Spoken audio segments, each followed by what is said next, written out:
Hi there. Today on It Is a Keeper, I'm showing you how to make my family's favorite 30-minute ground beef enchiladas.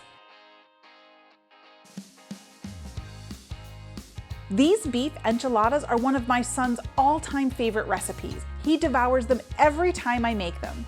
I love how quick and easy they are to make too. In fact, I always make a double batch and keep one in the freezer for a quick dinner on another night. So to get started, I have a skillet heating up over medium-high heat, and I'm going to add some ground beef. We're going to season our ground beef with a little bit of my homemade taco seasoning blend. You can also use a store-bought taco seasoning blend, but this one's just so easy to mix up on your own. I'm also going to add a diced onion to the pan. Okay, we are just about there. Our ground beef is cooked through. Our onions are nice and soft.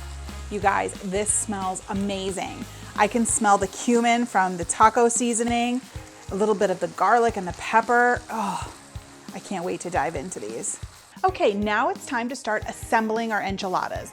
So here I have a wide bowl, and to this I'm going to add some red enchilada sauce. So let's talk a little bit about the tortillas. I like to use a mixture of corn and flour tortillas. I find that the texture and flavor is perfect if you can find the combination of the two together.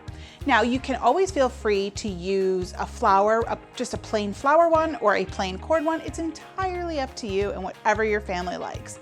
So I have a pair of tongs, and you're just going to take the tortilla and give it a good coat in the enchilada sauce, each side. Once your tortilla is fully coated in the sauce, then it's time to fill it. So I like to use a 1/4 cup scoop to fill the tortilla with the beef mixture. And you're just going to take a scoop of the mixture and do it about, not quite in the center, just a little bit off to one side. Then to that, we're also going to add some cheese. Now, I like to use a combination of cheddar and Monterey Jack for this. You can buy it already shredded in the grocery store, or you could shred your own. It's entirely up to you. And I'm just gonna put a little bit on top of the beef mixture. Now we assemble it. And there really isn't any neat way to do this. You are gonna get messy. So just go with it and wash your hands at the end. There's no way around it. So you start at one end of the tortilla, fold it over the meat mixture, and just kind of tuck and roll as you go. Okay, we're going to put a little bit of our reserved enchilada sauce in the bottom of a 13x9 baking dish.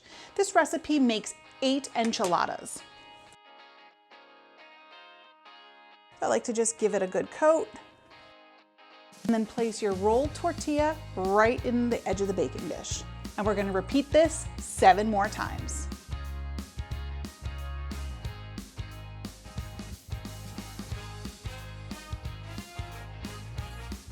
Once your enchiladas are all assembled, you're just going to drizzle over any remaining enchilada sauce that you have right over the top of them, and then give it a nice coating of shredded cheese. Okay, so our enchiladas are all wrapped up. We're just gonna pop them in the oven for a few minutes, and then it's time to eat.